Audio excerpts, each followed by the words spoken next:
Everybody, welcome to my channel. Today I am going to show you how to build an art journal page using a variety of our art journal mixed media supplies.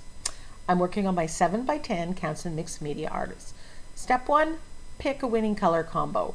I want to make kind of a landscape, so I'm picking Hooker's green, cadmium yellow, and a nice blue. I want to add some interest to the background, so I am putting on a stencil and I am putting gesso, white gesso, through the stencil. Now what this is going to create is a gesso resist. So when I put the colors on, this pattern will show up. So you can see it, it's white on white, but when I add the color, the gesso is going to take the paint differently than the raw page. So I'm just putting on the blue for the sky. I'm going to put yellow in the middle and green along the bottom. And I've chosen those colors to coordinate with the napkin focal image that has sunflowers and it has a little bit of that green. So I want an outdoors look, but I want it to go with the colors that were also in the focal image. And there's that yellow, so I'm putting that in the middle. And it's going to basically resemble a sunflower field, if you will. Now, if you're watching this, it's going on very uneven, and that's because where the gesso is, it's not taking the paint the same way. Now I can take a baby wipe and wipe off wherever the gesso was put through the stencil, and this is going to give me that pattern. Now if this dries a little too much, you can take a little bit of rubbing alcohol on a wet cloth or baby wipe, and that will take more of the paint off, so you get right down to the white, or it will also allow you to do it once the paint has dried. So here I wanted this pattern in the background. I wasn't sure how much it was going to show, but a gesso resist is a great technique to have in your back pocket. I just wanted some movement in my background. So now I'm going to build the scene. So I've got the background colors.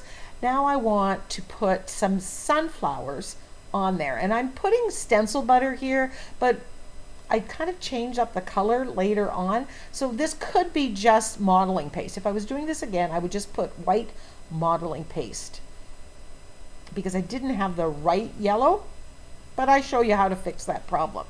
So I want a couple sunflowers in there, and that is to tie in with the focal image that has sunflowers on it.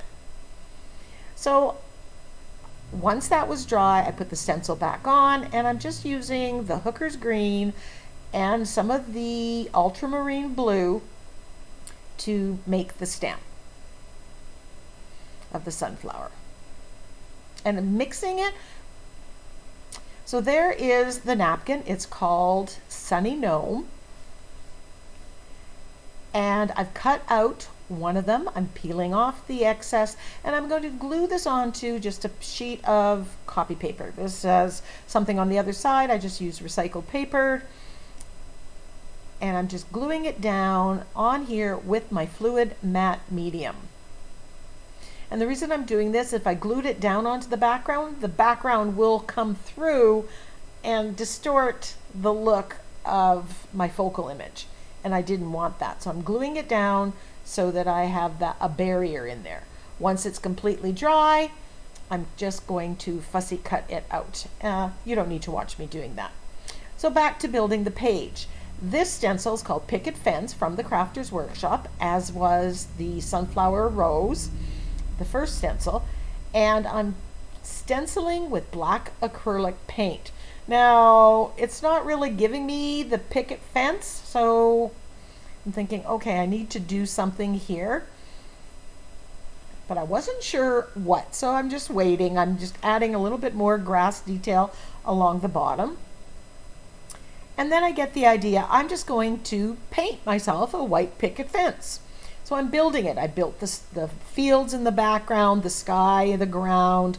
I put the sunflowers on, and now the picket fence, and I'm painting that white. No need to paint where the gnome is going to be glued, so I'm just going to paint on the other side. There's still that black from the stenciling of the picket fence. Now this is my Oh Gnome You Didn't sentiment pack, and that's available at Ninny's Napkins if you want to go check it out. And there's lots of quotes that all tie in with gnomes, so if you love gnomes, this might be for you. I'm looking for a saying that goes with this, that's the right size, and I think I found one here. Don't wander too far from gnome. And then I see another one, don't you know me? And I like that one better. And I think I might just put it right on the picket fence, kind of like a sign on the fence. I want to add a little bit more interest to the background, so I grabbed this stamp. It's from Stamperia, and it has that kind of hashtag cross look that matches the buffalo plaid on the focal image. Remember, you want things to go together. When you're building your scene, you want all the elements to tie in some way, shape, or form. Color, texture, pattern. And adding that black also tied in with that gnome. Now, if I was doing this again, I would have done the stamping before I stenciled the picket fence in. But hindsight is always 20/20, isn't it? Splattering with gold to add a little bit more of that yellow into my background, into the sky. I decided I needed a little bit more contrast. So I'm stamping with another Stamperia stamp from that same set, and it's a little bit bolder. It's actually numbers and hashtags and symbols, but you really can't make it out. I'm liking how this looks, so I'm just going to glue down my focal image, and I'm using gel medium to do that, and I'm putting a good coat on top, and that will seal it, and that'll allow me to shade on there or color it later down the road. Once that's dry, I'm really not happy with the color of the sunflowers that I use the stencil butter with. They're not quite the same, and I want them to be the same. So, quick fix, I put the stencil back on, a quick coat of gesso, and then I use the bright yellow that matches. I put some black in the middle, kind of got a little overzealous here. It kind of smeared a little bit. No worries, just take a baby wipe it off, and redo it.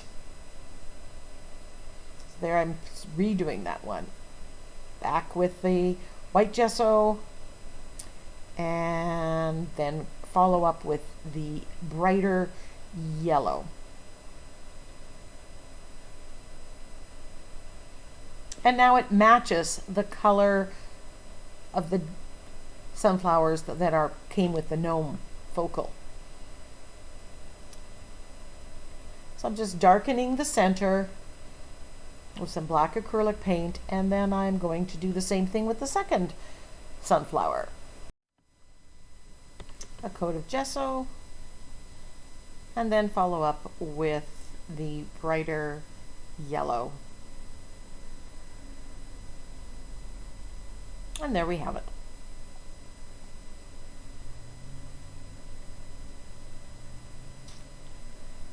So now I'm going to do some shading on the picket fence. I'm using black acrylic paint with my angle brush and just adding some shadows, making it look like it's more rustic, more weathered.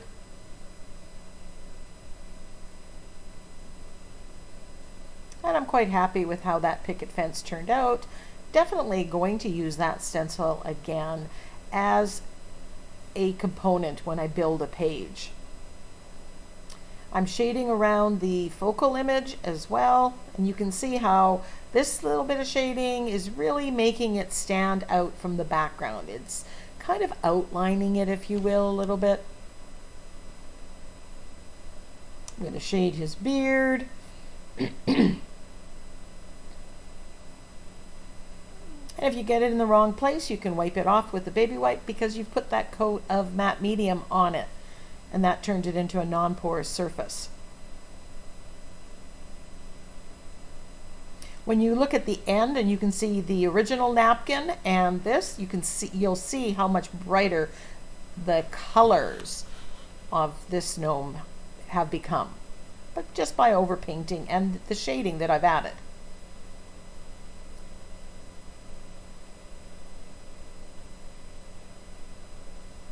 Just darkening up the sunflowers. Remember, the focal image is just the starting point. You don't have to leave it as it is. You can always change the colors, tweak the colors, embellish them. Make it work with whatever else you have on the page.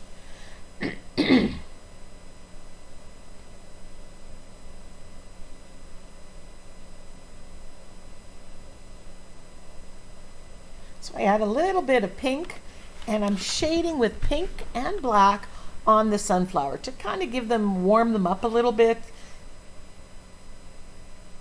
Sunflowers come in so many different beautiful colors. And I just thought I'm just going to add that little bit of warmth to it.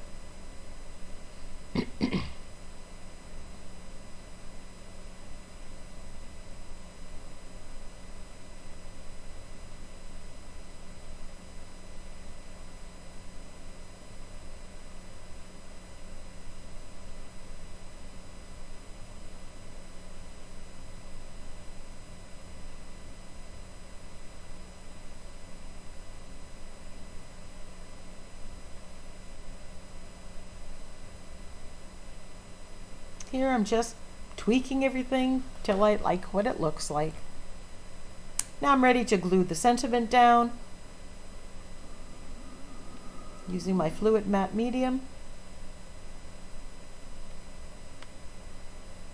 I outline that with a Posca pen, my black Posca pen later. And now I'm going to edge the page with the black acrylic paint.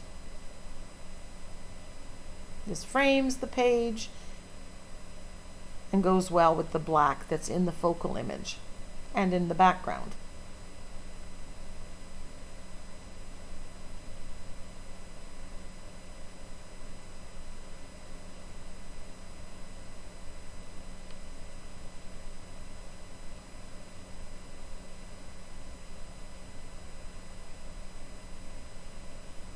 A little bit more shading. Like I said, I'm just having fun tweaking the little bits.